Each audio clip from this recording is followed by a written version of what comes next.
Halo, assalamualaikum warahmatullahi wabarakatuh. Saya Rifani dari Update Apparel Pro. Video ini saya buat untuk memberikan kejelasan sedikit mengenai kira-kira sebaiknya kalian ketika order kaos itu pilih sablon manual atau sablon digital. Banyak pertimbangan-pertimbangan yang saya sudah coba ramu agar nanti ketika kalian order kaos itu sablon yang kalian gunakan adalah sablon yang terbaik dan tepat untuk kalian gunakan di produk kalian. Nah, bagaimana pembahasannya? Saksikan video ini sampai selesai bersama saya, Rifani Muhammad Syafri. Oke?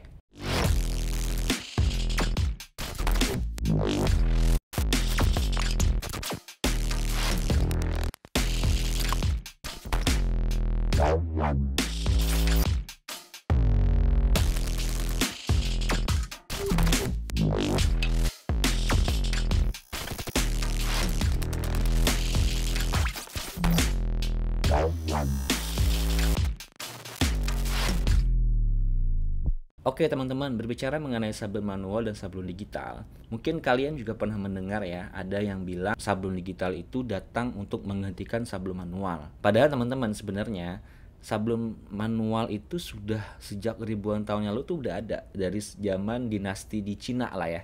Kalau bisa kita tarik lagi itu dinasti Song pada tahun 1960 sampai 1279 Masehi. Kemudian dia berkembang ke Eropa. Dan kemudian barulah di zaman modern ada istilah screen printing begitu teman-teman, dan sampai sekarang terus berkembang dan kemudian timbul lagi perkembangan-perkembangan selanjutnya menggunakan digital.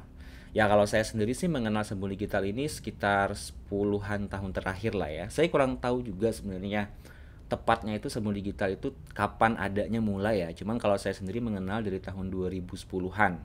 Dan saya juga sempat bekerja di startup yang layanannya itu sablon digital, yaitu di DTG waktu itu. Kemudian saya keluar pada tahun 2014-an dan di tahun 2016 saya membuat Update Apparel Pro fokus ke sablon manual. Tapi kemudian pada tahun 2021 saya memutuskan untuk membeli juga sablon digital, yaitu di DTF.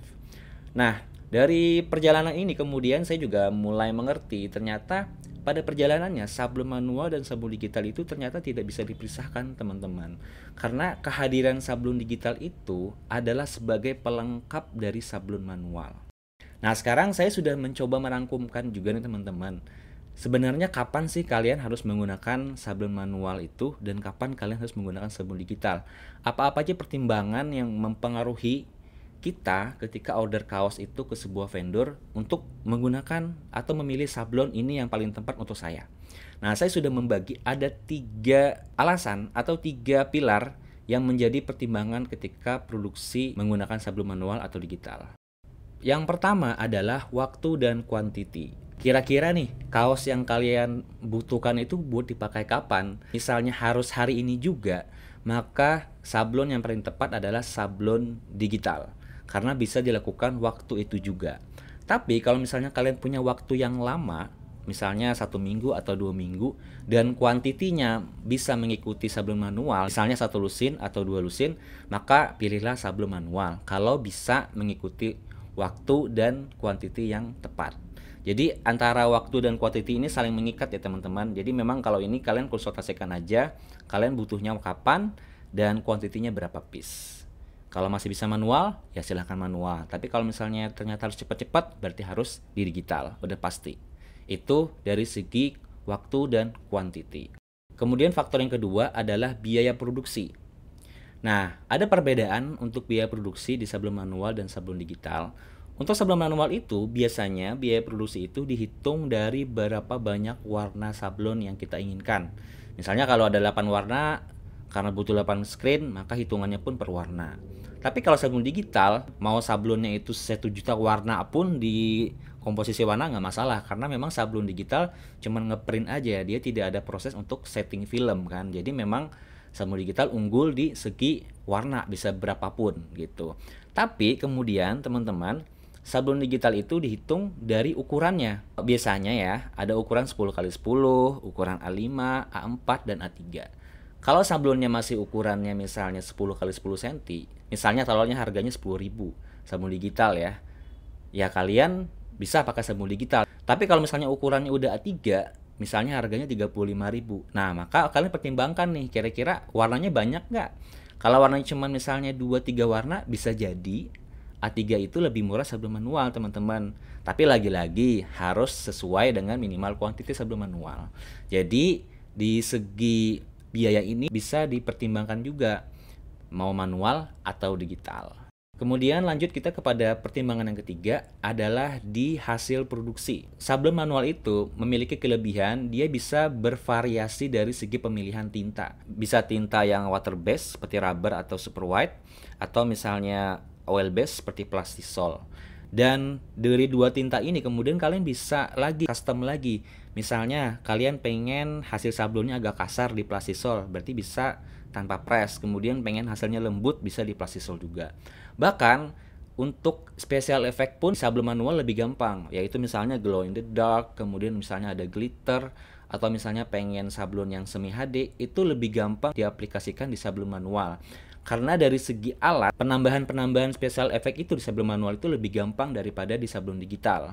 Karena tinggal cuman penambahan membelikan variasinya aja. Misalnya pengen tinta emas, berarti kita tinggal beli tinta emas untuk pelapis atasnya. Kemudian pengen glitter juga seperti itu. Kemudian pengen glow in the dark juga seperti itu. Jadi lebih gampang untuk memvariasikannya. Dan biasanya hampir semua vendor itu bisa mengerjakannya. Karena memang dari segi ketersediaan dan dari harganya bisa dibilang cukup terjangkau gitu teman-teman. Karena tidak perlu alat-alat tambahan lagi.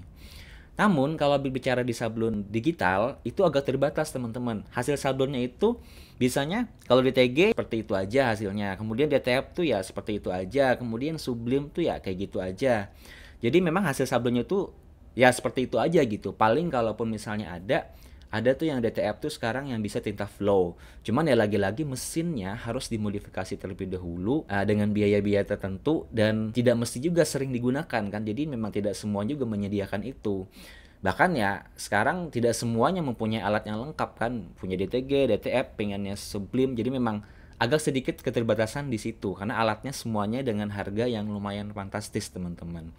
Dan untuk special effect nih, biasanya kan kalau di sablon digital itu menggunakan mesin cutting.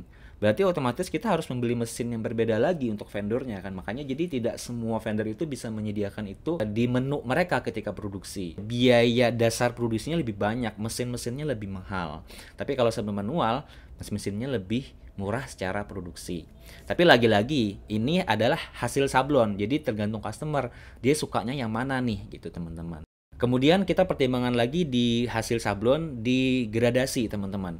Untuk hasil gradasi, sablon yang paling mendekati itu biasanya adalah sablon digital. Karena sablon digital itu bisa memprint hasil gradasi dengan dalam tanda kutip sempurna ya. Jadi memang lebih mirip gitu. Gradasi warna tuh memang terlihat lebih bagus. Tapi kalau sablon manual, untuk efek gradasi itu tidak bisa langsung seperti efek gradasi apa adanya. Dia harus melalui proses setting film dulu di komputer, yaitu di raster dengan efek bintik-bintik. Jadi kayak cuman efek bintik-bintik itu sebagai kayak ilusi gitu teman-teman. Kalau kita lihat tuh seperti gradasi. Nah ini lagi-lagi diserahkan ke customer. Kira-kira customer suka nggak kalau misalnya hasil gradasi itu bintik-bintik di sablon manual, atau dia pengen hasil gradasinya yang lebih halus menggunakan sablon digital. Ya lagi-lagi ini terserah dari customer teman-teman. Menurut saya sih 3 hal itu saja yang bisa mempengaruhi atau yang bisa menjadi bahan pertimbangan ketika kalian pengen produksi kaos, mau menggunakan sablon manual atau sablon digital. Kita ulangi ya apa saja. Yang pertama adalah waktu dan quantity, kemudian yang kedua adalah biaya produksi, dan ketiga adalah hasil produksi. Dan silahkan kalau menurut kalian ada yang kurang, silahkan tambahkan saja di kolom komentar. Oke? Baik, itu saja dari saya. Terima kasih sudah menyaksikan video kami pada kesempatan kali ini.